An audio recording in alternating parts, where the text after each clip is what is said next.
menaikkan pujian sembah kita kepada Tuhan. Tiba saatnya kita akan memberi hidup kita sepenuhnya untuk dengar dari kebenaran firman Tuhan. Kita mempersiapkan hati kita, kita kosongkan firman kita, sehingga Tuhan mengisi hati kita dengan firman yang hidup dan yang berkuasa, yang menyelamatkan hidup kita. Kita akan pujian kita, kau Bapa yang mengasihi.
Kita satukan hati kita, mari kita berdoa. Bapa di surga, terima kasih Tuhan buat kasih kebaikan-Mu yang melimpah atas kehidupan kami. Seluruh umat Tuhan boleh merasakan bagaimana campur tangan Tuhan memelihara, memberkati setiap kehidupan kami di setiap langkah perjalanan kami hari demi hari yang kami lalui. Sungguh dalam satu minggu ini pemeliharaan Tuhan yang terbagi kami. Terima kasih Bapa, dan pagi hari ini kami umat-Mu boleh kembali datang persembahkan hidup kami, muliakan Tuhan dengan kami menaikkan pujian kami, menaikkan penyembahan kami dalam ibadah kami pagi hari. Dan terpujilah nama Tuhan Yesus buat hidup kami, buat persembahan pujian yang sudah kami naikkan Tuhan. Biarlah semuanya yang boleh menjadi satu sesembahan rupa yang berbau harum dan menyenangkan hati Tuhan. Dan kami rindu lebih lagi Tuhan bagi kehidupan kami untuk memuji memuliakan Engkau. Tibalah saatnya Tuhan Yesus, kami akan menerima kebenaran firman Tuhan yang adalah roti kehidupan bagi kami. Berkatilah setiap kami umat-Mu yang akan makan minum dari firman-Mu pada saat ini. Kiranya Roh Kudus yang memimpin kami ke dalam seluruh kebenaran firman Tuhan. Pengurapan Tuhan buat hamba-Mu di dalam memberitakan kebenaran firman Tuhan bagi seluruh kami umat-Mu di tempat ini. Terima kasih Bapa yang baik, terpujilah nama Tuhan. Kami siap menerima firman Tuhan dalam nama Tuhan Yesus Kristus Juru Selamat kami yang hidup. Kami sudah berdoa bersyukur. Haleluya. Bersama kita katakan amin. Silakan duduk Bapak Ibu terkasih.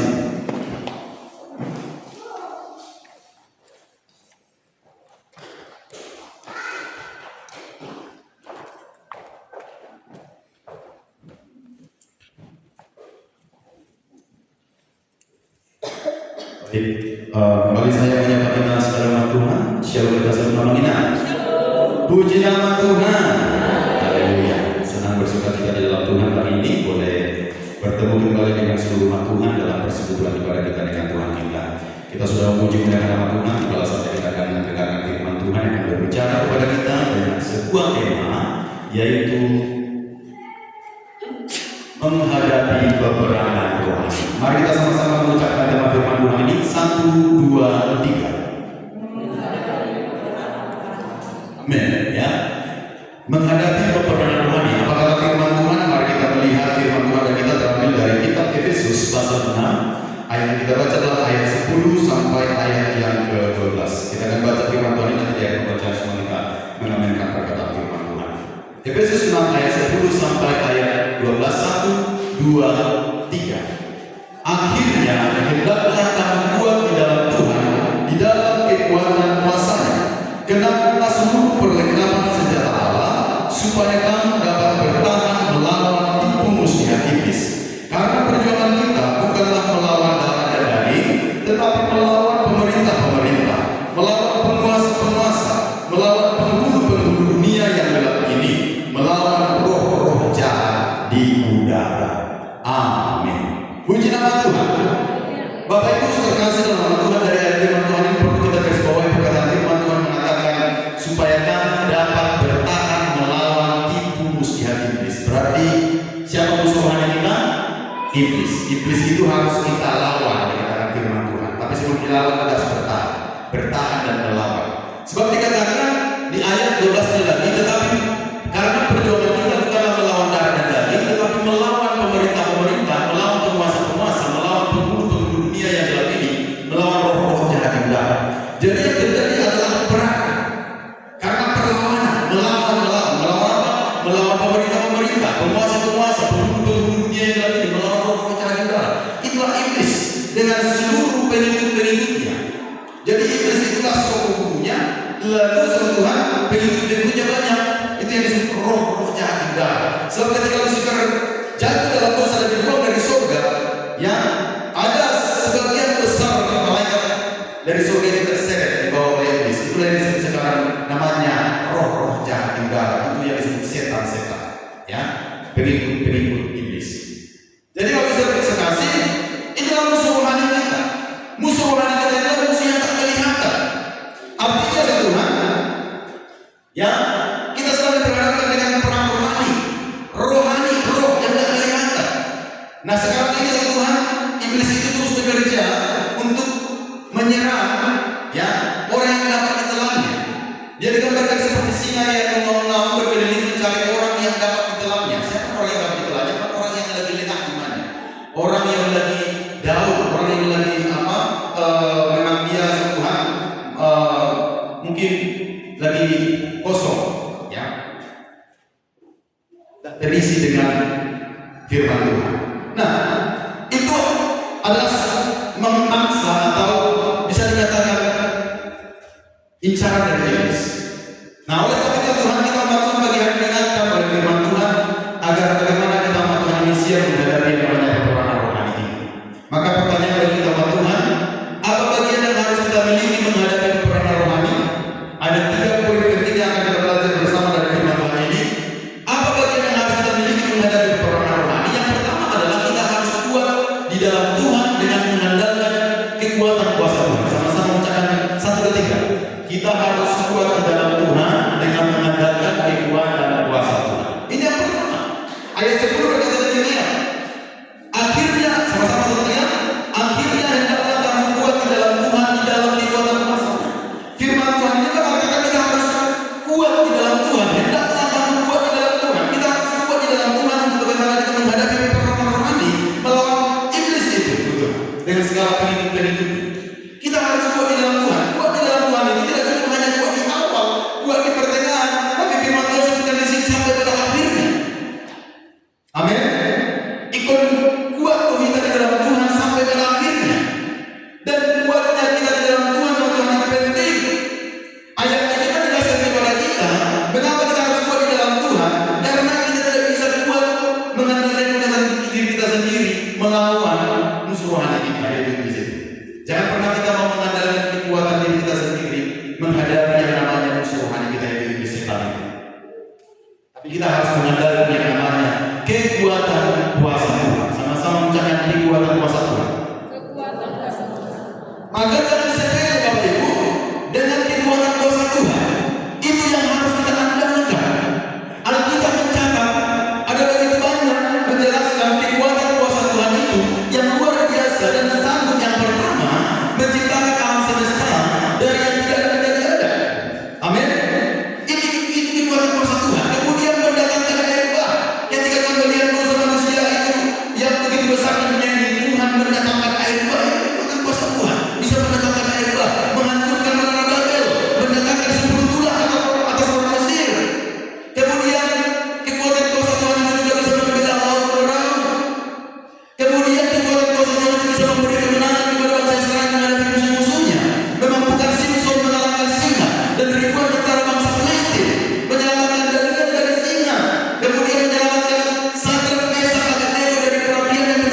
Ini artinya menghadapi peperangan rohani.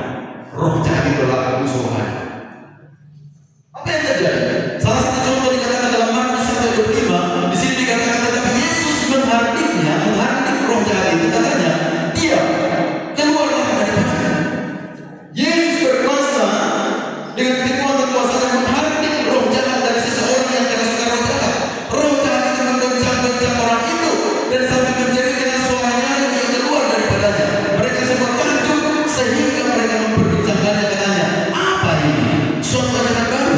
Ia berkata-kata dengan kuasa. Tuhan Yesus berkata-kata dengan kuasa menghardik roh jahat itu.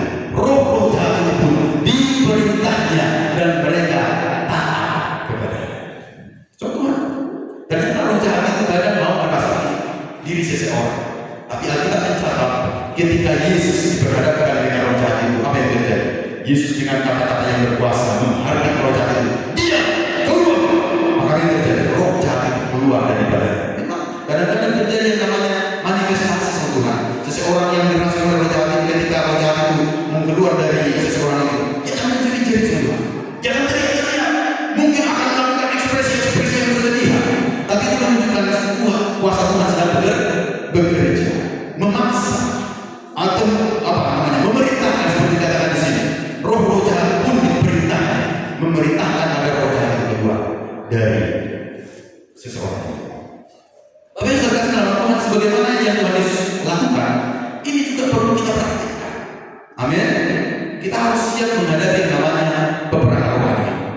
Itu yang pertama. Nah, Yohanes 15 ayat 5 berkata demikian kepada kita, anggap bahwa aku dan kamu akan tinggal-tinggal. Barang siapa tinggal di dalam aku dan aku dalam dia, ia berbuah banyak. Sama-sama kita kasih ketiga, sebab di luar aku kamu tidak dapat berbuat apa. Ayat ini menunjukkan suatu jangan pernah kita mau mengandalkan kekuatan kita, kemampuan kita, keahlian kita menghadapi peperangan rohani, musuh rohani kita itu di sini. Jangan pernah coba-coba, Tuhan. Karena kalau seseorang itu lagi lemah imannya, lagi hanya mau mencoba-coba misalnya sosok jago, nanti kita akan serang balik semua. Jadi nggak boleh main-main sama iblis. Artinya apa? Yang kita andalkan adalah tidak ada selain satu-satunya kekuatan kuasa Tuhan. Makanya dia membuat kita kuat di dalam Tuhan.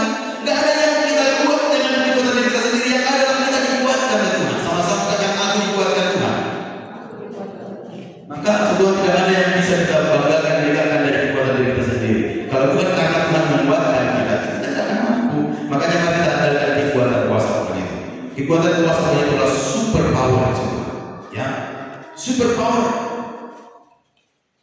ya, supernatural, supranatural, melebihi yang alami. Tentu. Berarti kita bersama-sama. Tuhan itu bisa melawan hukum alam. Kuasa Tuhan itu bisa melawan hukum alam.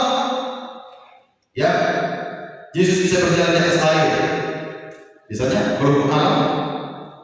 Kalau volume yang massa yang beban dari benda yang jatuh ke dalam air lebih berat, apa yang terjadi? Benda itu akan tergerak. Kalau ada misalnya mengarah di permukaan, memang nama sana lebih ringan dari air itu.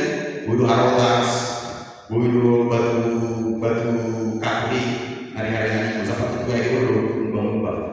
Ya, kalau kita masuk ke dalam air bisa mengalir, kecuali kalau mandi di laut mati yang kadar garamnya tinggi dan luar biasa. Kalau orang lagi di sana katanya mengapung di permukaannya, gue lebih bisa membaca surat gambar orang sambil tidur-tiduran. Itu dia. Ya, Yesus berjalan di atas air. Yesus itu bisa melebihi Allah karena Tuhan yang mengatur sebuah hukum alam. Jadi itu yang harus kita andalkan. Itu yang harus kita andalkan dalam kehidupan kita menghadapi musuh rohani kita, yaitu iblis. Puji nama Tuhan. Ya, ini bagian yang harus kita miliki bersama-sama di dalam menghadapi peperangan rohani. Yaitu mari kita kuat di dalam Tuhan dengan mengandalkan kekuatan kuasa Tuhan. Yang kedua, apa bagian yang harus kita miliki menghadapi peperangan rohani?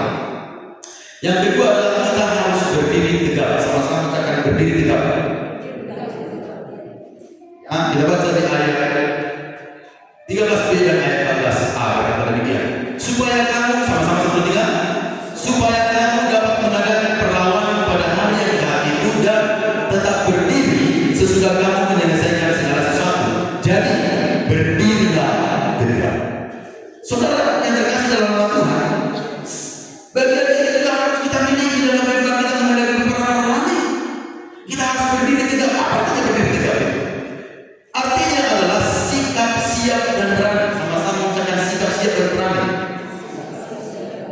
Sikap siap dan berani berapa menghadapi musuh kita.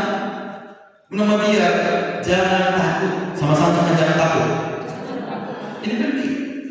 Kadang-kadang kita berlalu mengambil si Budi Sinega. Biar anak Tuhan larang, anak Saul. Yesus adalah dia. Yesus adalah dia tertipu. Nama dia itu setan. Nama dia mencoba nanti rasukan roh jahat. Nah, kan? Oh, itu luar biasa. Memang berguru itulah kita jadi memang ya. Itu lagi berani. Nah, jangan takut. Alkitab mencatat ada sebanyak 365 kali disebutnya jangan takut. Itu menegaskan kepada kita bahwa betapa pesan ini sangat penting bagi anak Tuhan, khususnya menghadapi para rohani. Jangan pernah takut. Kita harus bersikap berdiri tegak. Itu sikap seorang tentara, sikap seorang prajurit tentara. Kalau dikaitkan dengan kita anak Tuhan, kita disebut sebagai laskar Kristus. Sama-sama jangan beta laskar Kristus. 1 3. Nomor bahasa apa cerita? Beta laskar Kristus. Artinya apa? Aku laskar Kristus, pasti tentara Kristus. Ya. Kalau kita mengatakan beta laskar Kristus, kalau komandan mengatakan ini, apa jawabannya? Apa sebelum jawabannya? Siap, siap dan siap dan. Selalu itu. Siap komandan tadi. Apapun perintahnya, siap dan. Kalau atasannya yang memerintahkan, siap dan gak ada gitu. Siap dan. Bisa gitu? Besok siap dan. Gak ada itu. Siap dan. Kalau siap kan. Artinya kita kata siap dan. Dia memang berani untuk menghadapi apapun yang diperintahkan untuk menghadapi musuh yang sedang diperhadapkan. Coba saya lihat bahwa presiden kita, bahwa Presiden Prabowo memerintahkan tentara-tentara, maju semua, ayo, ada musuh yang sedang menggeser perbatasan negara kita ini, ada, wah itu disuruh kan, pasukan itu, tidak kita merasa, ada berlalu di pihak Pak Presiden, berkudu, nah ini. Memang dari awalnya sampai kita berjanjian harus siap ketika diberikan. Itu adalah janji dari seorang tentara. Ketika diperintah oleh atasannya dia selalu siap. Siapa atasan kita yang tertinggi? Ampun Yesus. Tuhan memberikan perintah kepada kita. Tuhan harus punya sikap berdiri tegak. Ya, di hadapan Tuhan. Artinya apapun perintah Tuhan katakan lawan dia. Kita harus siap. Amin. Siap, jangan takut Tuhan. Ya, baru-baru ini ada seorang yang sedang kita layani, dia sedang diberikan oleh roh jahat. Tuhan, itu tadi kadang-kadang roh jahat itu mengganggu dia dan membuat dia teriak-teriak dengan histeris. Dan kita harus tetap layani. Ya, kita berdua thinking roh jahat itu dalam nama Tuhan Yesus. Dan dia iblis itu kan seperti itu. Ya, dia mau keluar, tapi dia akan incar kembali tempat yang dia tempati sebelumnya itu. Apakah tempat itu kosong, ataukah sudah diisi dengan kerohanian, dengan iman, dengan firman Tuhan? Ya, itu akan mental. Tapi ketika dia kosong, enggak ada apa-apanya, dia masuk lagi dia bahkan dikatakan dengan 7 kali lebih jahat dari yang sebelumnya. Jadi makanya harus tetap jaga-jaga. Amin. Jangan pernah mau lagi. Nah, jangan takut. Artinya apa? Kita harus siap dan berani menghadapi. Nah, di Matius 14 ayat 20 berkata demikian Tuhan. Ada satu peristiwa bagaimana murid-murid mengalami rasa takut waktu itu. Ketika apa itu? Dikatakan ketika murid-muridnya melihat dia berjalan di atas air pada tengah malam, ya, mereka terkejut dan berseru, itu hantu. Lalu berteriak-teriak karena takut. Satu saat kan Yesus mengizinkan murid-muridnya menyeberang lebih dahulu. Udah jam 3 malam, teman-teman. Lalu tiba-tiba waktu tengah malam itu Yesus berjalan di atas air. Mereka kira itu hantu. Ini orang kalau berhalusinasi, marah-marah. Nanti kos jadi salah dia. Tuhan Yesus sudah berjalan di kijangnya ini, prosesnya itu hantu. Nah, karena sekarang dia berarti Jadi ini bagian rugi sisi yang Tuhan Yesus mengatakan di nabi sebenarnya di Nabi Residen Tuhan Yesus dalam Roma dapat menjadi daripada bicaranya. Tapi apa yang terjadi? Yesus berkata kepada mereka, tetapi segera Yesus berkata kepada murid-muridnya kepada mereka, tenanglah, aku ini, jangan takut. Sebagaimana Yesus katakan kepada murid-muridnya, tenanglah, aku ini, jangan takut. Itu juga perkataan firman Tuhan kepada setiap kita manusia.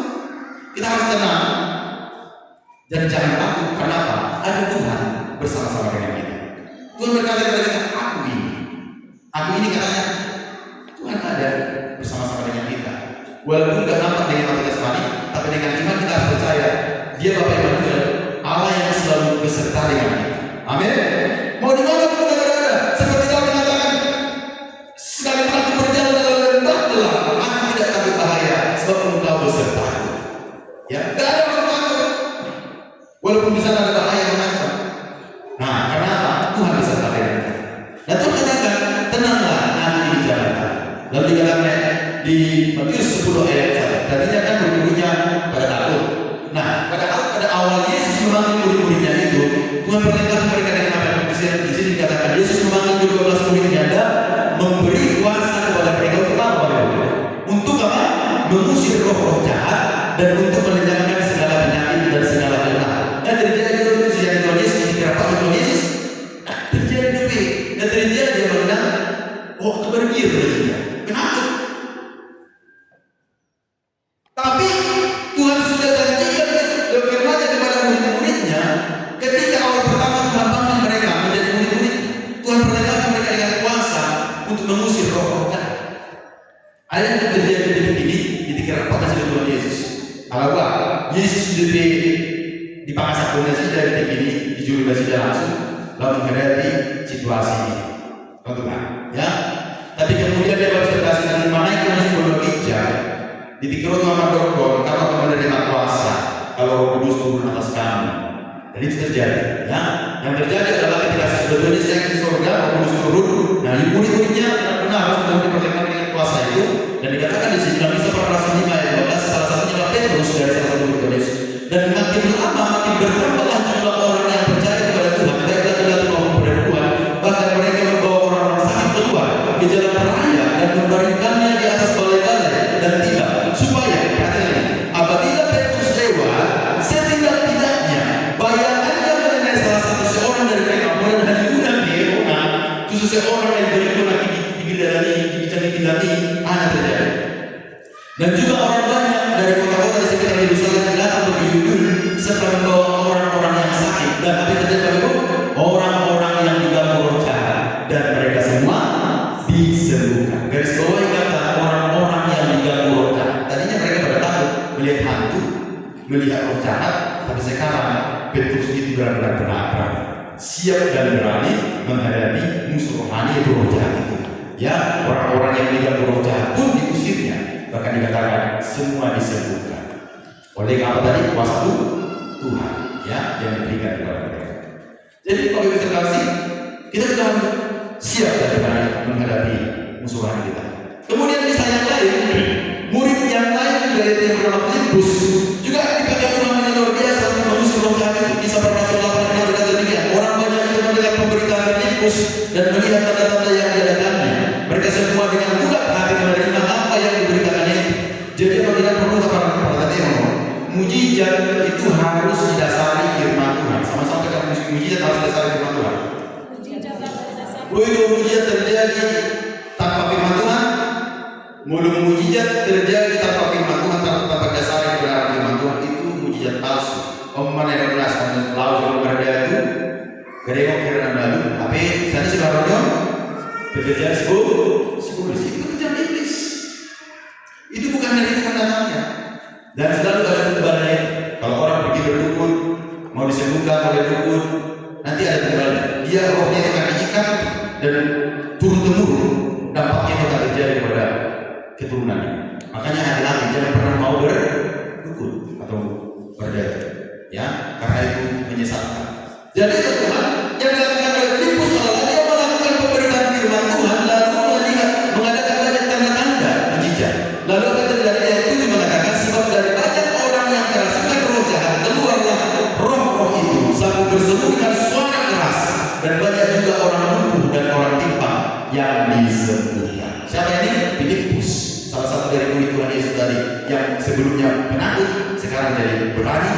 siap dan berani menghadapi musuh rohani itu. Ya, roh-roh jahat yang mengganggu seseorang, dia doakan, dia disembuhkan dengan mengandalkan kekuatan kuasa Tuhan. Ya, puji nama Tuhan. Markus 16 ayat 17 berkata demikian, bukan hanya kepada Petrus, bukan hanya Filipus, bukan kepada hanya murid-murid Yesus yang lainnya, tetapi ini juga sampai kepada setiap kita orang-orang yang percaya kepada Tuhan. Apa kata firman Tuhan kepada kita? Markus 16 ayat 17 berkata demikian, sama-sama kita baca. 1, 3. Tanda-tanda ini akan menyertai orang-orang yang percaya, yaitu mereka akan mengusir setan-setan demi namaku. Mereka akan berbicara dalam bahasa-bahasa yang baru bagi mereka.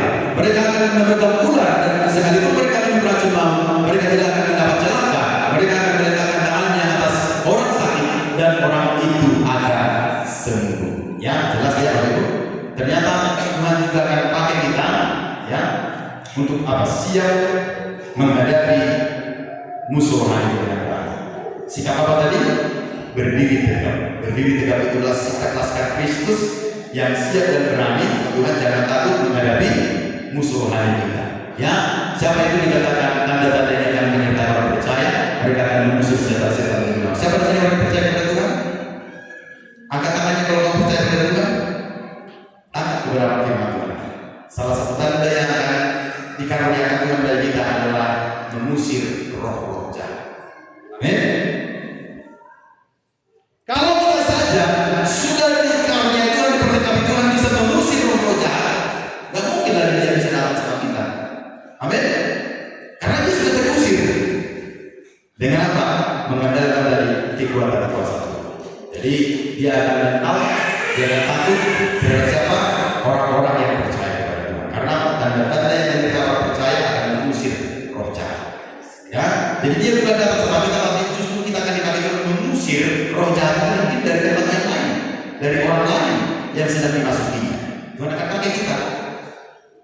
Enggak ada yang saya untuk anak Kristen sebagian orang Kristen yang lain sebagian berkata itu. Kalau anak Pentakosta itu nggak sanggup mengusir roh jahat. Mulai itu pendeta di gereja orang makan. Sebetulnya statement ini salah sebenarnya. Berarti kalau Pentakosta orang percaya Tuhan, tahu kan? Sudah orang Kristen, orang yang disebut memang sungguh-sungguh dia Kristen sejati, dia orang yang percaya kepada Tuhan, sama-sama diperlengkapi Tuhannya. Untuk apa? Ini tanda-tanda ini akan menyertai orang percaya, mengusir setan, mengusir roh-roh jahat itu. Tengking dia dalam nama Yesus, demi tadi katakan firman Tuhan, demi demi nama Yesus, demi nama Yesus keluar, demi nama Yesus dia keluar. Jangan kau di sini. Hati saja seperti praktik yang dilakukan dengan Yesus. Praktikkan itu. Amin. Amin. Amin. Ada yang kembali lagi dicoba-coba.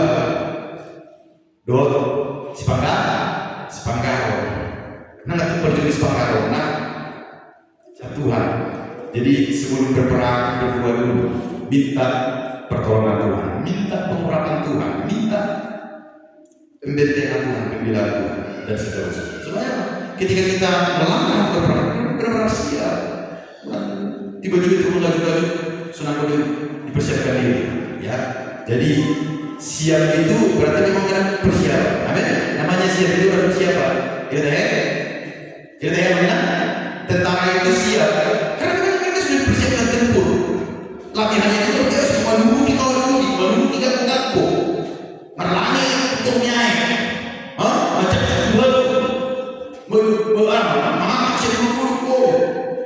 Macam medan-medan yang terjadi medan-medan yang sukar itu sudah sering diperhadapkan dan kita siap ketika diperhadapkan dengan situasi yang sama. Latihan perang sudah dipersiapkan. Seperti itu kita dengan Tuhan harus punya persiapan. Amin. Supaya benar-benar siap. Itu dia, ya. Jadi ini yang harus kita perhatikan bersama-sama. Yang ketiga yang terakhir, apa bagian yang harus kita miliki menghadapi peperangan rohani? Yang pertama tadi selain apa? Kuat di dalam Tuhan dengan mengandalkan kekuatan kuasa Tuhan. Yang kedua apa tadi? Apa? Hari dokter. Harus berdiri tegak. Artinya apa itu? Siap dan berani. Jangan takut menghadapi menghadapi musuh rohani kita di iblis. Yang ketiga yang terakhir, apalagi yang harus kita miliki menghadapi peperangan rohani Bapak Ibu kasih, kita harus menyenangkan seluruh perlengkapan senjata Allah. Sama-sama kita harus menyenangkan seluruh perlengkapan senjata Allah. 1, 3. Amin. Namanya senjata itu sangat penting untuk perang. Ya, apa dikatakan firman Tuhan di ayat 11? Mari kita baca bersama-sama. 1, 3. Kenakanlah seluruh perlengkapan senjata Allah supaya kamu dapat bertahan melawan tipu muslihat iblis. Ternyata seluruh perlengkapan senjata Allah itu perlu kita kenakan, kita pakai, kita miliki sama Tuhan untuk kita yang pertama dapat bertahan, yang kedua dapat melawan. Ya, defensif, ofensif. Ya, ada saatnya itu sikap bertahan, menangkis serangan musuh. Kemudian melawan, itu berkata seperti petinju juga, ada urusan menangkis, ada urusan dia melayani serangan itu kepada musuhnya. Jadi Tuhan, ini strategi perang yang diajarkan oleh firman Tuhan bagi kita. Kita perlu yang namanya senjata. Seluruh perlengkapan senjata Allah itu harus lengkap dalam kehidupan kita. Apa saja itu Tuhan? Apa saja seluruh perlengkapan senjata Allah yang harus kita miliki, Bapak Ibu sekalian? Yang pertama adalah terima ketopong keselamatan. Sama-sama kita terima ketopong keselamatan. Ya, 17 kali kata terima ketopong keselamatan. Itu yang pertama. Apa artinya ketopong?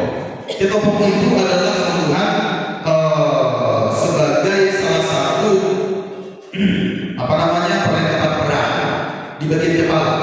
Jadi topi di baju jumur menutupi baju jumur masa ya bisa Tuhan menangkis serangan-serangan dari musuh. Itu kadang-kadang terbuatnya itu dari baja, ya. Jadi kalau ditebas dengan parang atau kena parang itu mental, enggak mempan. Karena apa? Ada ketopong keselamatan untuk kepala. Nah, jadi ketopong itu diletakkan di kepala. Itu menunjukkan apa Bapak Ibu kasih? Di Efesus 5:23 berkata demikian, karena suami adalah kepala istri sama seperti garis bawah bersama kata ketiga, Kristus adalah kepala jemaat. Dialah yang menyelamatkan. Jadi ketopong keselamatan kita adalah Kristus. Kristus sebagai kepala gereja, Kristus sebagai kepala jemaat, Kristus adalah kepala hidup kita. Dialah keselamatan bagi kita. Dikatakan di sini yang menyelamatkan tubuh. Kita ini adalah anggota tubuh Kristus. Amin. Gereja adalah anggota tubuh Kristus dan Kristus adalah kepala gereja. Maksudnya Tuhan dia ketopong keselamatan bagi kita. Jadi kita harus terima Yesus sebagai apa kita terima sebagai Tuhan dan Juru Selamat dalam hidup kita. Yohanes 1:12 berkata sama-sama kita baca 1, 3. Dibaca amanah saya betul.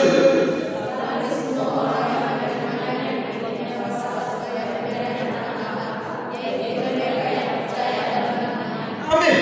Terima ketopong keselamatan artinya terima Yesus sebagai Tuhan dan Juru Selamat dalam hidup kita. Ini merupakan senjata mutakhir bagi kita untuk bertahan melawan tipu muslihat iblis. Ada Yesus yang kita punya, harus kita terima dia dalam hidup kita sebagai Tuhan dan Juru Selamat bagi kita. Amin. Ibadah Bui berdua kita, manusia itu disebut lawan binasa berdua kita. Asal membujuk atau binasa normal, yang itu Tuhan Yesus berdua kita. Asal berdua kita Tuhan berdua bisa jadi. Jadi ibadah bersifat berdua kita kita. Tak jangan Tuhan Yesus sebagai Tuhan dan Juru Selamat bagi seluruh kita. Yohanes 3:16 berkata demikian sampai 18 dan 18 sama-sama 1, 3. Ya soalnya kita 1, 3.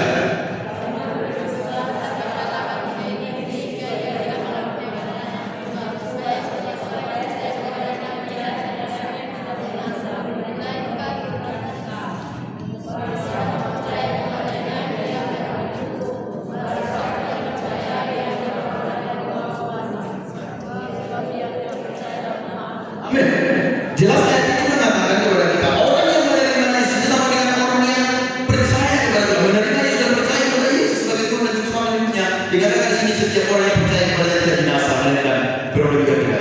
Barang siapa percaya kepada Dia, ia tidak akan dihukum. Barang siapa percaya, ia berada di bawah hukum.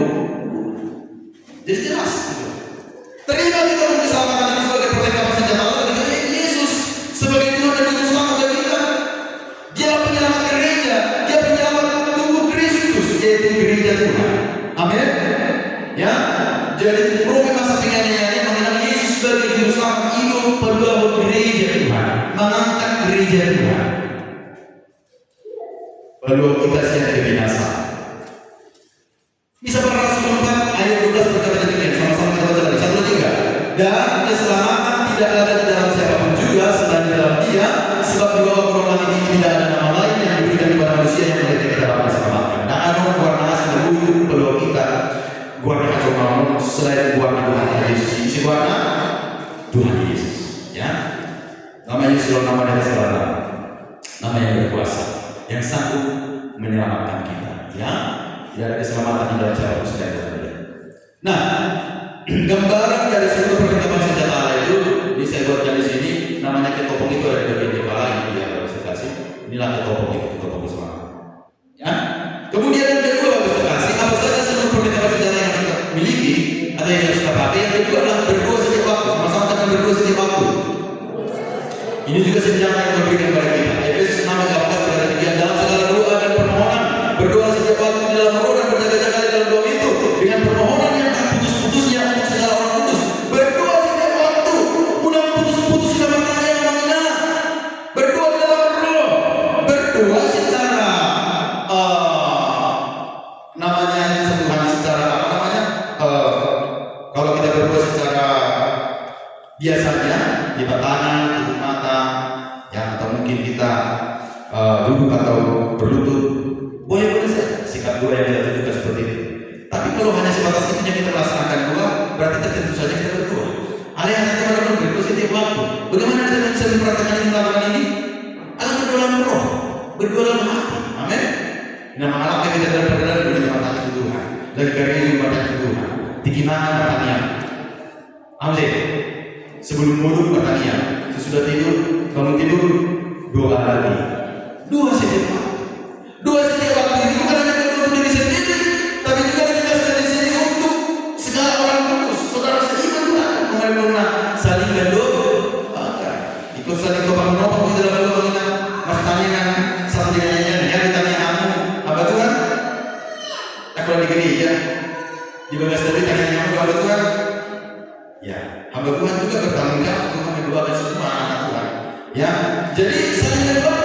Paulus juga mengatakan kepada jemaat Efesus juga untuk aku kata Paulus supaya kepadaku jika aku membuka mulutku dikarenakan perkataan yang benar agar dengan keberanian akan memberitakan rahasia Injil yang melayani sebagai utusan yang dibicarakan. Berdoa supaya dengan keberanian aku menyatakannya sebagaimana seharusnya berdoa. Hamba Tuhan itu Tuhan harus doakan supaya apa? Hamba Tuhan itu dengan keberanian untuk apa? Memperkatakan perkataan yang benar. Itulah perbedaan hamba Tuhan dengan iblis. Kalau iblis kan suka memutarbalikkan kebenaran, ya. Oleh Tuhan pun akan dikenal positif pasal.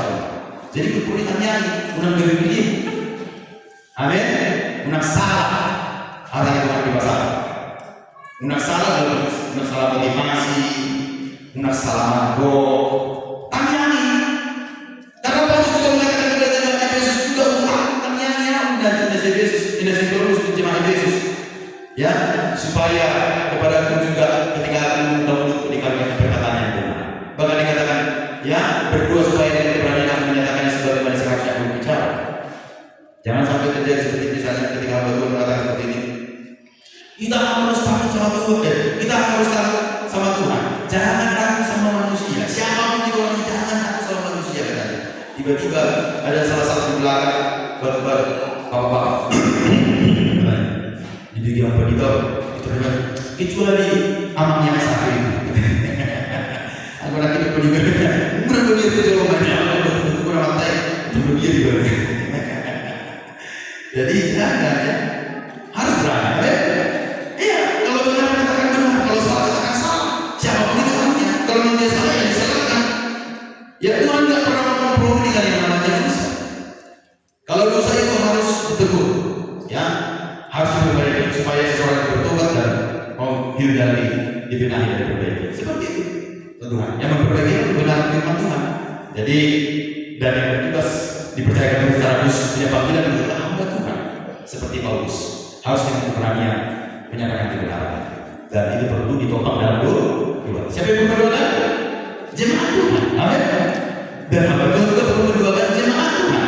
Saling mendoakan satu dengan yang lain. Karena ini merupakan senjata bagi kita untuk melawan tipu muslihat iblis. Puji nama Tuhan. Inilah kisah Tuhan. Ya, yang kedua berdoa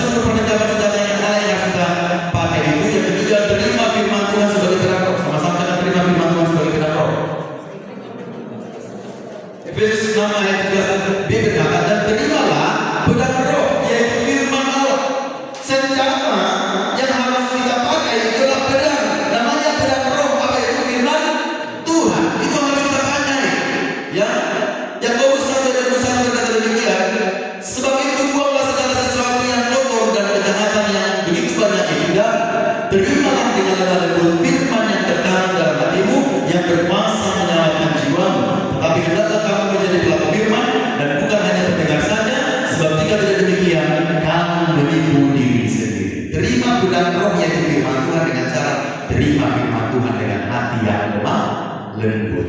Jangan keraskan hati. Seperti kata firman Tuhan pada hari ini, jika kamu mendengarkan suaraku, jangan keraskan hati. Jangan digambarkan seperti tanah yang di pinggir jalan. Jangan digambarkan seperti tanah yang berbatu-batu. Jangan digambarkan seperti tanah yang bersemak duri.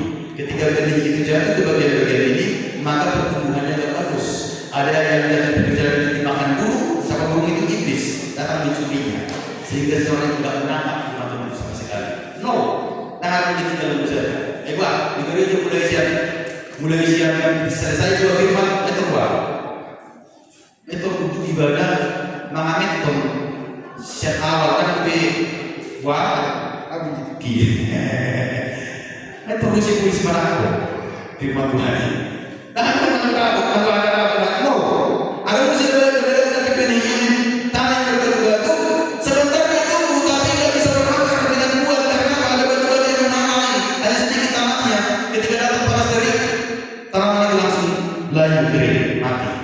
Itu menggambarkan sama Tuhan seseorang yang menerima firman Tuhan. Entah senang biasa ketawa dia. Jadi buku bagiannya antara rumah berbuat kita dan berjalita orang yang mikir. Tebu nak berjalita tebu. Apa tebu? Orang mikir perkara kami berbeda. Jadi itu suara ini kan firman Tuhan. Ini dia. Nak penting nak mikir itu hari dia yang berdiri gereja. Mana dapatnya? Kalau roh panas terik itu lain mati. Dah harus aku bertumbuh harus siapa? Apa musim model kita layak bersama kami?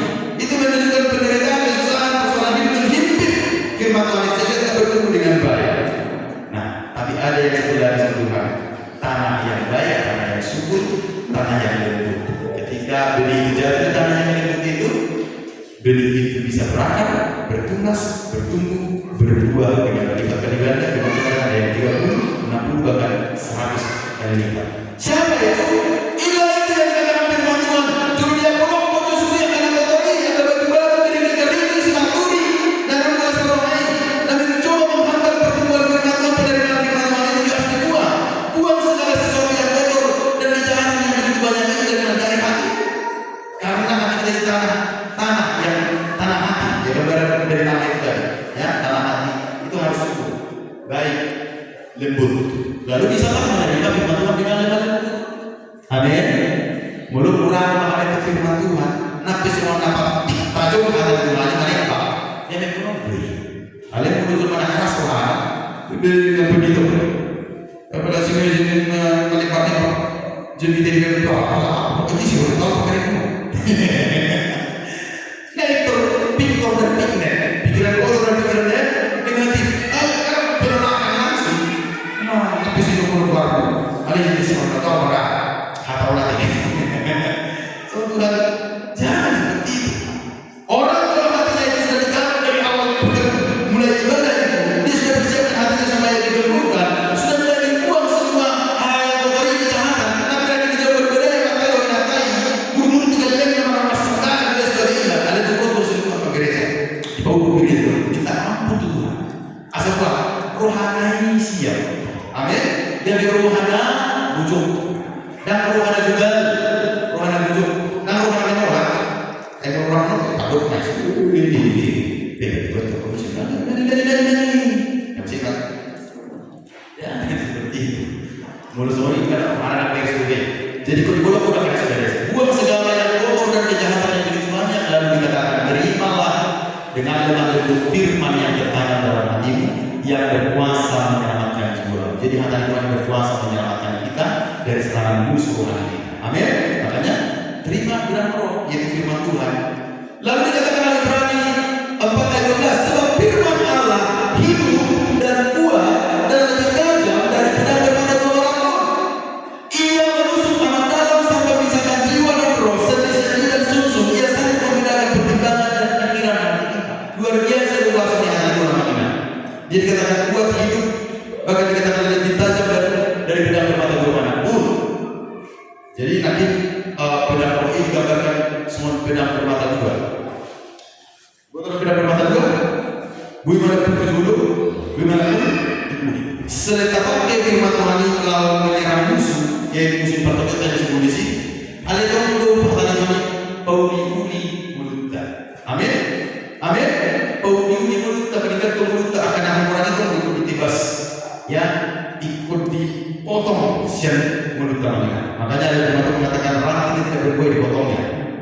Dipotong dengan firman Tuhan, dibersihkan dengan firman Tuhan, ditangani, dibuang itu ayat kalau dengan firman Tuhan itu.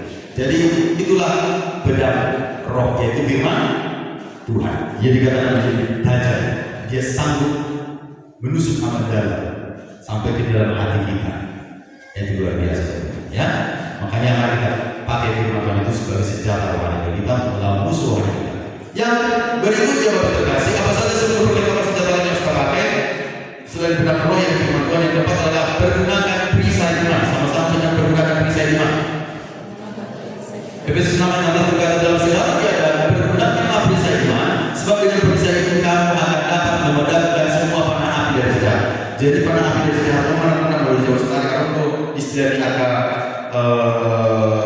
para ilmu kegelapan, mereka santet, ya, tomosan, dahulu disun tonggo tiga lesa, dapat pola itu tomos. Kalau ibu dapat tomosan itu harus dapat lain. Itu bekerja itu semua itu. Kekuatan lain yang bekerja di situ. Santet, besok itu sugi, jadi mengambil. Ya, boneka kalau itu sugi jadi makan orang. Itu bekerja iblis. Serangan iblis, panah api dari senjata. Itu gak kelihatan Tuhan, tapi dia menyerang di dalam roh. Nah, apa senjata yang harus kita pakai yang pertama menangis itu memadamkan semua panah api dari senjata itu perisai iman. Sama-sama tekan perisai iman. Ini penting. Selain untuk kita bertahan menangis semua serangan musuh itu dengan perisai iman, tapi juga selanjutnya dikatakan dalam kisah Petrus 5:8 berkata, sadarlah dan berjaga-jagalah lawan musuh berjalan keliling, sama seperti singa yang mau mencari orang dapat dalamnya. Lawanlah dia dengan iman yang teguh. Selain untuk memadamkan panah api dari sejahat, tapi menangis, perisai kan adalah tangis tuh. Jadi perisai di tangan kiri, dan tadi pedang roh, firman Tuhan tangan kanan. Itu harus seimbang. Antara firman dengan iman itu harus seimbang. Firman jangan hanya sampai di otak, hanya menambah pengetahuan. Ahli Taurat kok. Kalau mau dicatat ya kita ahli Taurat. Kalau ahli Taurat ini yang dibawa. Jadi sebetulnya mulai Tuhan menjawab firman Tuhan nanti dengan lemah lembut berkuasa menyampaikan jiwanya, itu firman Tuhan itu ditangkap dan diimbangi dengan tumbuh imannya, timbul imannya. Ya, lawanlah dia dengan iman yang teguh dikatakan firman Tuhan, sebab kamu tahu bahwa sebab saudara seluruh dunia menang berdasar. Jadi selain menangis serangan musuh pada akhir sejarah, dengan perisai iman itu juga kita bisa pakai itu untuk melawan musuh, melawannya dengan iman yang teguh. Itu tadi perisai iman itu kita pakai untuk melawan iblis. Ya, awalnya Tuhan Yesus kita imani, Tuhan Yesus yang kita imani, dia yang berkuasa lebih hebat dari roh jahat itu, sanggup untuk mengusir, sanggup untuk melumpuhkan, sanggup untuk menghancurkan musuh-musuh rohani kita. Lawan dia dengan iman yang teguh. Pasal Hosea itu Tuhan yang akan masuk terjadi. Ya. Lukas 8:6, Yesus berkata pernah kepada seorang perempuan yang sudah 12 tahun susah pendarahan. Dia berkata, maka katanya kepada perempuan itu, hai anakku, imanmu telah menyelamatkan engkau, pergilah dengan selamat. Guys, bahwa kata imanmu telah menyelamatkan engkau. Jadi penting ada perisai iman dari kita untuk menyelamatkan kita dari serangan musuh. Amin. Menangkis roh mengalir, ya, serangan musuh. Asal dua kita siap serangan yang lain. Ya, imanmu telah menyelamatkan engkau, pergilah dengan selamat. Bagaimana iman perempuan ini bisa timbul? Kalau kita baca di ayat sebelumnya, karena dia mendengar berita-berita tentang Yesus, berita firman Tuhan, kabar baik dari Tuhan. Yesus ada di sana, dia sudah pernah menyembuhkan banyak orang sakit. Oh iya, dia tangkap itu, yang dia dengar itu, timbul imannya. Timbullah iman dari seorang perempuan yang dia berkata, asal dia masalah banyak, aku akan sembuh. Lalu dia berkata, imanmu menyelamatkan engkau. Jadi iman itu timbul dari mana? Roma 10:13 berkata sama-sama kita baca ketiga. Jadi iman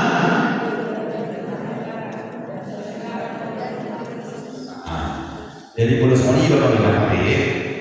Alami pendengaran Tuhan di Tuhan memiliki timbul iman. Sunnah dan koreksi bagi kita masing-masing mengingat asal timbul iman seperti pembangunan Allah serta mengingat mulai tak berdaya di musik. Dan sedalikun hidup muda kita memberi angka suara-suara khas daripada suara Tuhan. Suara di TikTok, kemudian media sosial, daripada hati Tuhan. Yang mari kita sendiri mengevaluasi diri kita masing-masing.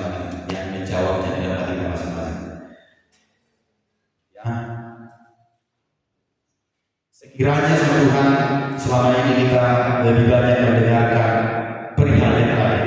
Mari lewat firman Tuhan pagi hari ini kita mau dibaharui kembali Tuhan agar kita lebih banyak mendengar firman Tuhan, firman Kristus. Karena dengan mendengar firman Tuhan itu akan membuat timbul iman kita. Mendengar firman Tuhan itu bisa lewat media dan rohani.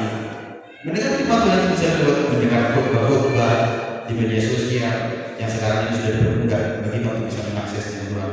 Mendengar khotbah-khotbah lewat pendeta ini dan itu, ya kita bisa dipermudah sekarang ini. Sehingga tujuannya untuk membangun iman kita, membangun iman kita sehingga kita punya iman yang bisa menjadi perisai untuk memadamkan panah dan sejahat, bahkan juga melawan ya serangan dari musuh rohani kita yang ada. Inilah perisai Tuhan ini. Ini perisai iman, alat penangkis. Itu harus kita punya sebagai senjata orang itu. Berikutnya Bapak sekalian, apa saja seluruh perlengkapan senjata yang harus kita pakai itu yang kelima adalah berbaju jirah dan keadilan. Sama-sama dengan berbaju jirah dan keadilan. Efesus 6 ayat 13-14 berkata, sebab itu ambillah seluruh perlengkapan senjata Allah supaya kamu dapat mengadakan perlawanan pada hari jahat itu, yaitu apa? Berbaju jirah dan keadilan. Ya, berbaju jirah dan keadilan itu dalam Yesaya 59 ayat 11 berkata, ia mengenakan keadilan sebagai baju jirah. Ya, Tuhan kita saja mengenakan keadilan sebagai baju jirah. Kita pun pengikut Tuhan harus mengenakan keadilan sebagai baju jirah. Apa itu keadilan? Tuhan kita itu maha adil. Yang salah, yang benar. Itu namanya adil. Jangan seperti pengadilan dunia ini sekarang, yang salah bisa dibenarkan, yang benar bisa disalahkan. Itu gak ada namanya. Jadi melakukan pengadilan kan, melaporkan kasusnya,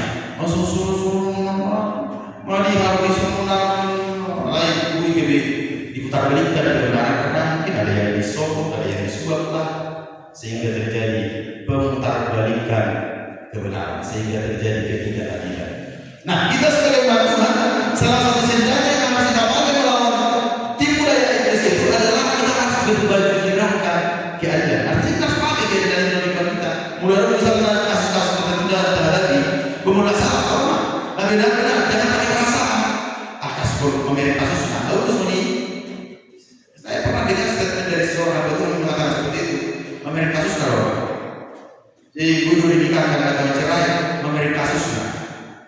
Saya katakan jangan pemilik kasusnya. Kalau yang namanya sudah cerai kalau dinikahkan, itu salah satu contoh saya mau berikan. Itu benar. Harus berkeadilan. Kalau salah, kalau benar. Jangan yang benar disalahkan, yang salah dibenarkan. Sudah tahu salah, dipolis-polis supaya jadi bisa dilakukan. Boleh itu.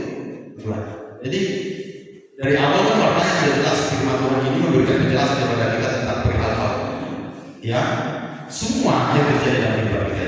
Apakah itu benar? Apakah itu salah menurut firman Tuhan? Dan dasarnya adalah firman Tuhan. Amin. Itu baru berkeadilan. Ya, menurut firman Tuhan. Jangan berkeadilan menurut perasaan manusia, menurut perasaan pendetanya, jangan. Kalau menurut perasaan pendeta, gua akan menyiasati rohan. Nah, gitu seperti dibilang Tuhan, begini itu lupa kan? Jangan. Nah, itu bukan berkeadilan menurut firman Tuhan. Jadi harus berbaju jirah itu. Karena kalau tidak berbaju jirah itu, iblis akan jadi tertawa yang tidak senang karena apa? Seseorang itu sudah dipakai melakukan sesuatu yang tidak adil. Yang salah jadi dibenarkan, yang benar jadi disalahkan. Iblis jadi tertawa kebahak-bahak melihat kejadian seperti itu. Kasihan orang. Amin. Hati Tuhan jadi sedih. Iblis jadi tertawa. Harusnya iblis harus terbuat sedih. Tuhan harus terbuat tertawa. Amin. Tuhan harus terbuat senang. Ketika apa? Kita mau hidup berkeadilan, melakukan apa yang benar dan apa kata firman Tuhan. Lalu yang berikutnya bagi saya kasih, seluruh perlengkapan senjata yang kita pakai ini yang benar adalah berikan pinggang dan kebenaran. Sama-sama katakan berikan pinggang dan kebenaran. Efesus 6 ayat 13-14 berkata, sebab itu ambillah seluruh perlengkapan senjata Allah supaya kamu dapat bertahan melawan, mengadakan perlawanan pada hari jahat itu, yaitu berikan pinggang dan kebenaran. Apa yang berikan pinggang dan kebenaran? Ya saya bilang sudah menjelaskan kepada kita di sini, ia tidak akan menyimpang dari kebenaran. Berikan pinggang dan kebenaran itu berarti martabokan di gagasan hati Tuhan. Ibu tolong kalau tidak pinggang, mulut bawah. Setuju saja, kita setuju sudah Suka apa ya? Sudah memakai ikat pinggang kan? Lah, misalnya beliau boni kerja celananya ukuran badan, tunggu ukuran mana? Ada orang tangannya sama ikat pinggang, sama hos. Apa itu? Ayo di sini kembang kempis gitu. Nah, pilih pasien itu berjalan itu karena maling, karena sudah begini bang, sudah nanti semua pas kan? Ini nanti saya cerita. Jadi perlu ini ikat pinggang juga Pak. Ini pakaian ini bisa tetap posisinya. Hop, marahota. Jadi marahotanya jadi marahota di hidungan. Berikan pinggang dan negara itu artinya punya ketetapan dalam kebenaran firman Tuhan seperti katakan firman Tuhan yang tidak akan menyimpang dari kebenaran. Mengenali jalan Tuhan. Amin. Itu artinya berikan pinggang kebenaran. Mengenali jalan Tuhan, berlari kasih tulis. Mendiam kasih tulis. Nama Allah dan Quran itu sama Allah. Apa? Kita hidup dalam kebenaran. Iblis itu kan melakukan ketidakbenaran. Dia suka melakukan ketidakbenaran. Kita anak Tuhan harus hidup dalam kebenaran. Itu perbedaannya. Itu pertentangannya. Ya, kalau orang hidup dalam ketidakbenaran, yang kalian simbolis. Alhamdulillah saya sudah Tuhan. Apa kita? Lembu jual martuan lembu lui hanya Tuhan. Lembu dan ubah tangan dua semua. Ada kepada itu mengalami ini nak berarti. Mula madung bocahani gangguan juga kesebut berarti. Nah tergantung simbolis arani dan cuma Tuhan. Alana mudah dengan simbolis melurun berarti harus disebutna. Tergantung simbolis alawa. Berarti dengan ini kawan-kawan simbolis tu. Yang merasa tergantung simbolis ala kawan kan itu dan diganggu. Istilah itu simbolis.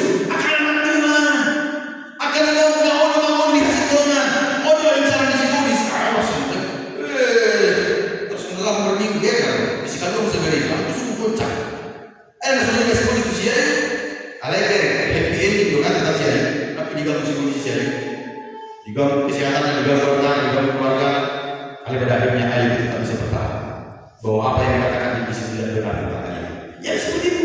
Apa yang Iblis katakan memutar-balikan fakta kebenaran tentang pribadi kita, anak Tuhan mengenai kebenaran itu, kita harus tunjukkan bahwa apa yang sudah benar. Kebenaran itu kan muncul dengan seperti apa? Dengan sendirinya seperti emas murni. Ya seperti itu Tuhan. Tanpa kita benar-benar hadir, kebenaran itu akan muncul seperti emas murni. Makin dihakumi, makin dibakar makin kelihatan kemudian. Seperti itu anak Tuhan ini. Ya, kemudian tata ini, ya kita harus nampak makin timbul barisan emas yang dimurnikan. Ya, jadi hidup dalam kebenaran. Jangan pernah mau menyimpang dari kebenaran. Jangan mau pernah kompromi dengan ketidakbenaran. Kadang-kadang di hati orang kan mulu nggak bakal perasaan. Oh dulu kalau lima sekalian. Nah, ini kompromi kan. 50 bergerak jadi enak. Apakah itu seperti itu? Karena melihat situasinya, Pak Beno, tetap Pak Beno, saya jepit, kan ya? Udah gara-gara simbolis itu cara kasih halus secara anak menyimpang. Tapi kalau kita berikan pindahan kebenaran, kita tidak pernah kasih per sama Iblis. Kita tidak pernah kasih kesempatan sama Iblis. Makanya kita jangan kasih kesempatan kepada Iblis. Ya, dengan cara kita mengenai kebenaran. Yang kita mengenai kebenaran, angkat tangan dengan caranya mengenai kebenaran. Lucu. Mulai kembali kepada kebenaran. Amin. Mulai kembali kepada kebenaran. Makanya Tuhan itu maha baik Tuhan. Di kayu kita saat pun kita musik juga. Ya, sudah ada sesuatu. Ini dia Tuhan ya. Ikat pinggang kebenaran di sini dia. Jadi mulai orang yang tentara baju sepuh situ, ayah mereka tinggal dan bus. Masuk sana kecil itu berkurang. Masih orang masih pertanyaan seperti ini. Saya beli pulang, saya tak ada. Orang yang mana? Ada yang saya beli. Karena tikus benar benar lapor sini. Makanya perlu ada ikat pinggang. Apa ikat pinggang kita kebenaran, ya? Itu akan membuat kita Tuhan bisa bertahan melawan tipu muslihat. Yang terakhir, apa saja seluruh perintah senjata yang harus kita pakai? Yang terakhir adalah kami berkesukaan dalam memberitakan Injil. Sama-sama kami berkesukaan dalam memberitakan Injil. Men, Efesus 6:15 berkata kami berkesukaan kerendahan untuk memberitakan Injil damai sejahtera. Markus 16 ayat 15 berkata, lalu ia berkata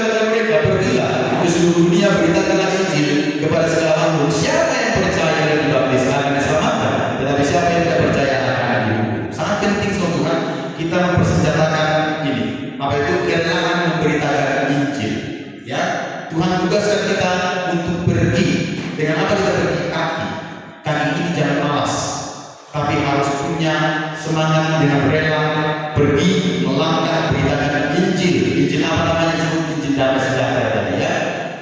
Beritakan Injil supaya apa? Siapa yang percaya dan dibaptis akan diselamatkan. Ini tugas kita, ini tanggung jawab kita bersama-sama. Tambah buah-buah maka berita Daudi maka bulan mata rumah tak ada pada sida sama Tuhan bahwa kita buat dan sida gereja. Cara tambah ada jom masa Tuhan ulang juga tuh. Jadi doa begitu gereja dia, gereja anak Allah. Isu lawan ada seseorang dia ada kasar gereja ada tanya. Gereja mati, yang kata atau apa masalah lama yang makinan narusun.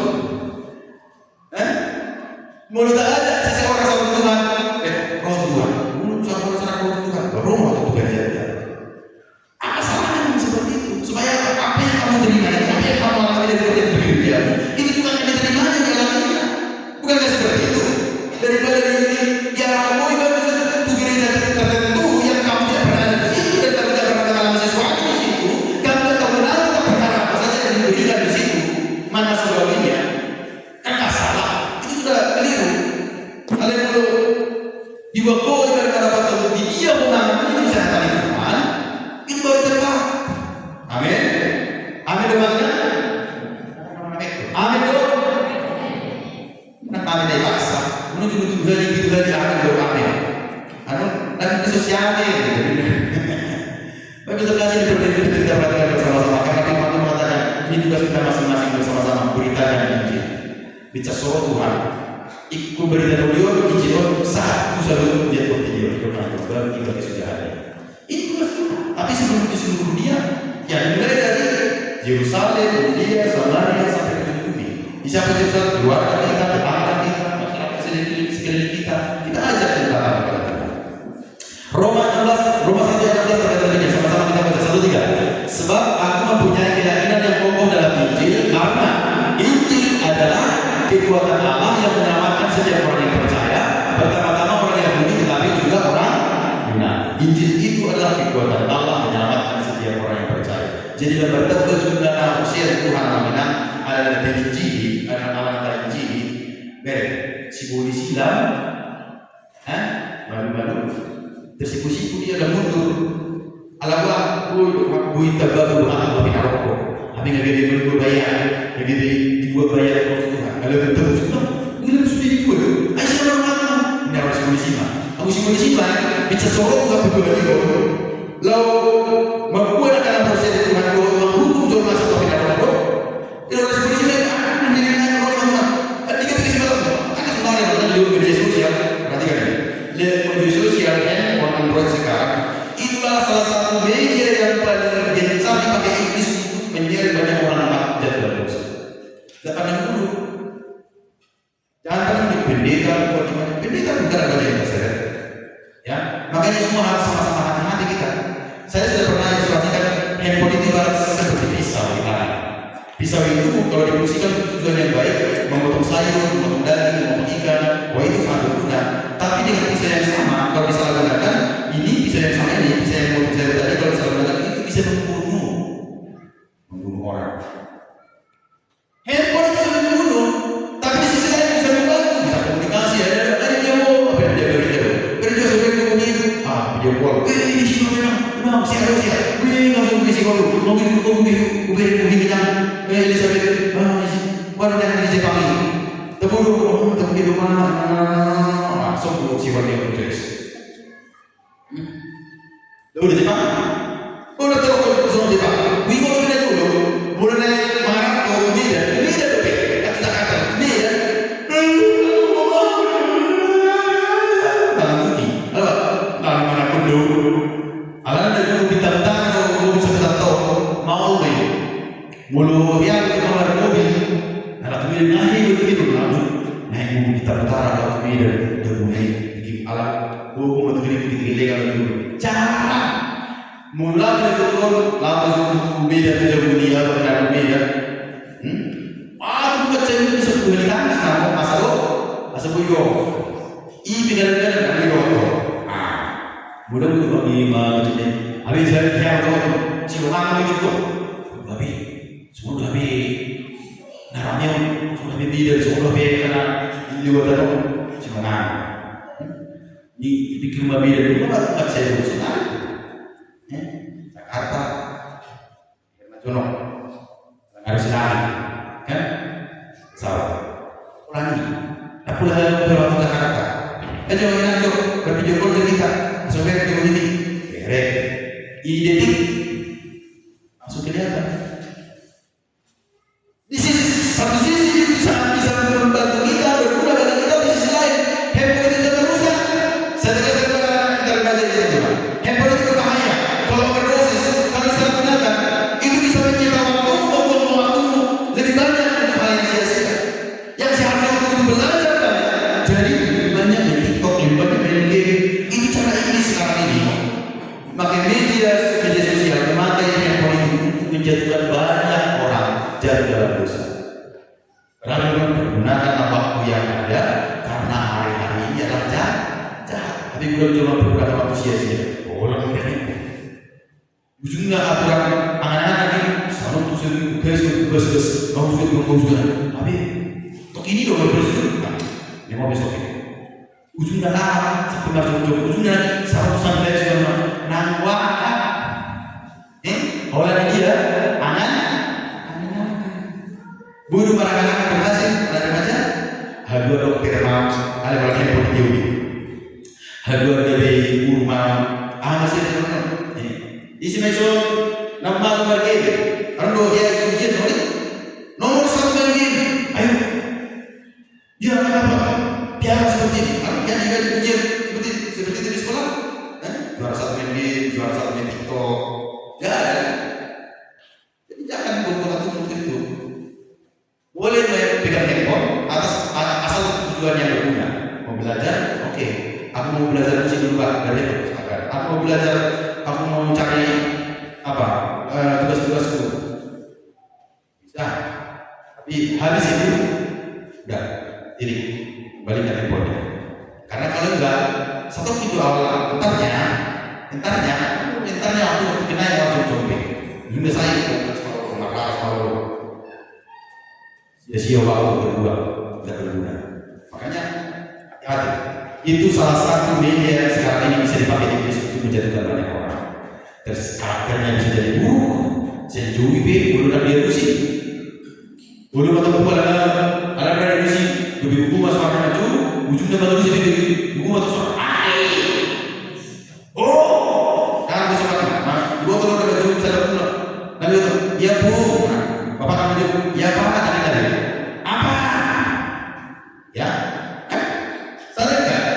Berarti kan sebenarnya ini sudah bekerja melakukan merusak karakter lewat media sosial ini, handphone.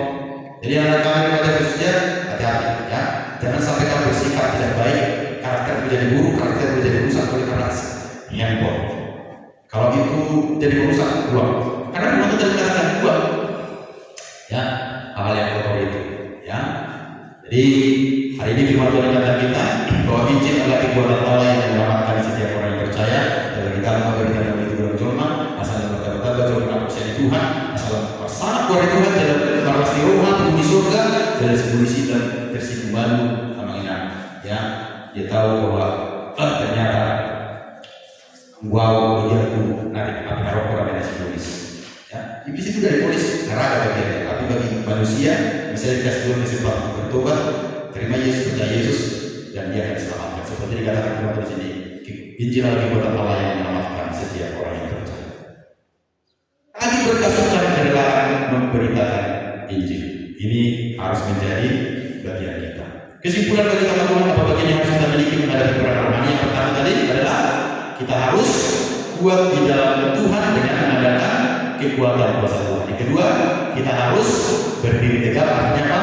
Siap dan berani, jangan takut menghadapi musuh rohani kita yang iblis itu. Yang ketiga, kita harus mengenakan seluruh perlengkapan senjata Allah. Ada 7 dari seluruh perlengkapan senjata yang harus kita miliki. Mari kita miliki bersama-sama di kehidupan kita sehingga kita bisa bertahan dan melawan tipu muslihat iblis.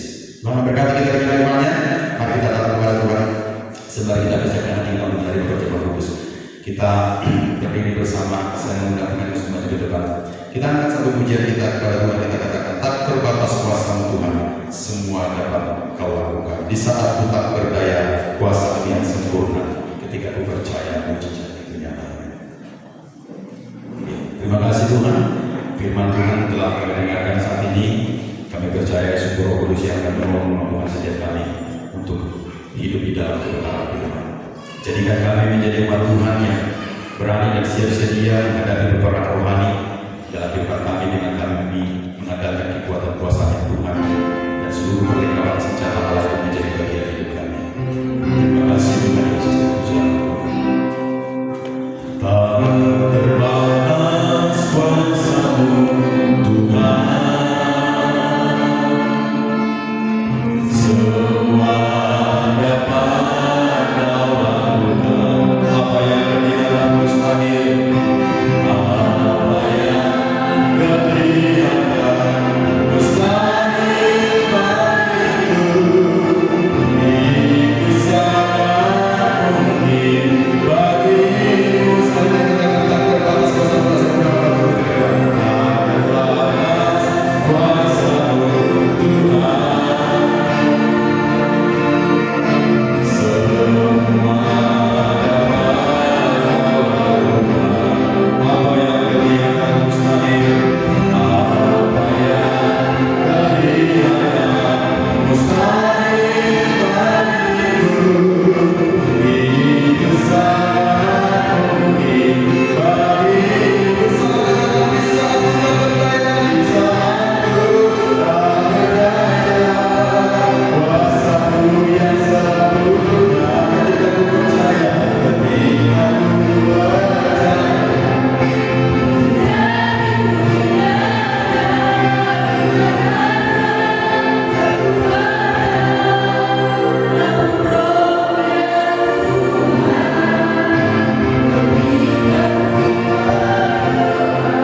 dengan taat setia dalam hidup setiap kehidupan kami.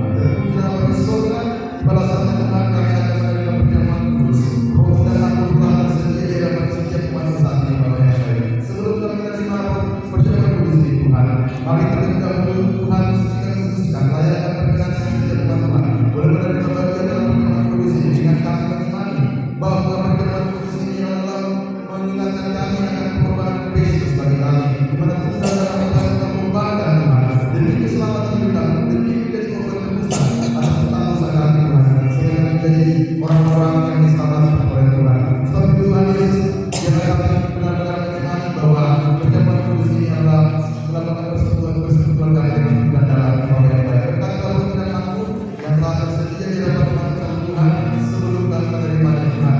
Engkau berkati dan kuduskan sehingga menjadi berkat bagi setiap kami yang menerima Bapa. Sehingga seperti dengan bersekutu dengan tubuh Kristus dan bersekutu dengan darah Kristus, sungguh setiap kami merasakan lawan Tuhan telah merasakan berkat Tuhan dalam setiap kehidupan kami. Terima kasih Bapa yang baik dan berfirman Tuhan dan firman-Mu yang kami percaya akan membagikan perjamuan kudus ini bagi seluruh umat Tuhan. Dalam nama Tuhan Yesus Kristus, Juru Selamat kami hidup, kami juga berdoa mengucap syukur. Haleluya. Amin. Sampai roh dan nama yang diberikan kepada Tuhan sebagai tangan dan kita kepada Tuhan katakan karena satu yang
Sembari sebelum kita memakan roti perjamuan kudus ini, terlebih dahulu kita akan membaca ada ayat firman Tuhan yang tertera di roti perjamuan kudus yang sudah diterima. Biarlah ini menjadi berkat bagi kita yang menerima. Mari kita baca bersama-sama 1, 2, 3.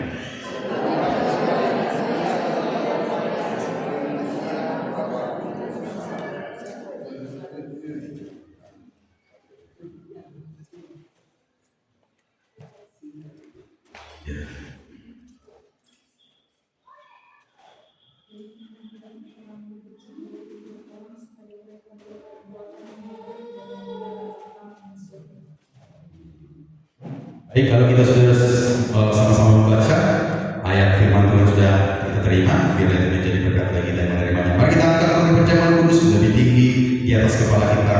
Kita dengarkan firman Tuhan ini. Sebab apa yang telah kuteruskan kepadamu telah aku terima dari Tuhan, yaitu bahwa Tuhan Yesus pada malam waktu ia diserahkan mengambil roti, dan sesudah itu ia mengucap syukur atasnya, ia memecah-mecahkannya dan berkata, inilah tubuhku yang diserahkan bagi kamu, perbuatlah ini menjadi peringatan akan aku. Amin. Saudara yang dikasihi oleh Tuhan, bukankah roti yang telah kita pecah-pecahkan ini adalah persekutuan dengan tubuh Kristus? Amin. Mari kita makan dengan iman dalam nama Tuhan Yesus. Haleluya.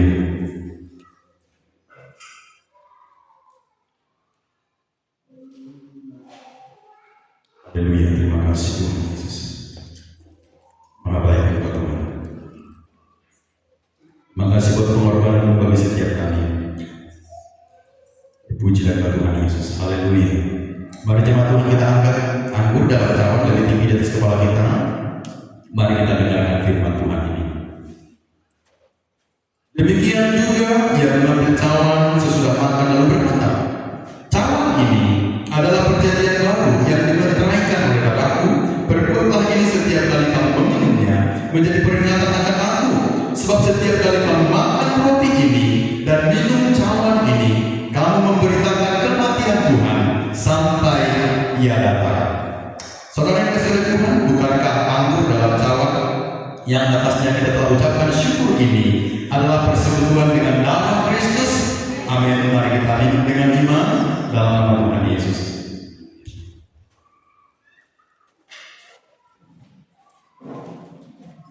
Haleluya. Mari jemaat Tuhan kita bersama-sama menandakan mengangkat kedua tangan kita dari paduan tanda penyerahan diri kita kepada Tuhan. Sebab firman Tuhan berkata, kamu telah dibeli, harganya telah lunas dibayar oleh Tuhan, karena itu muliakan Tuhan dengan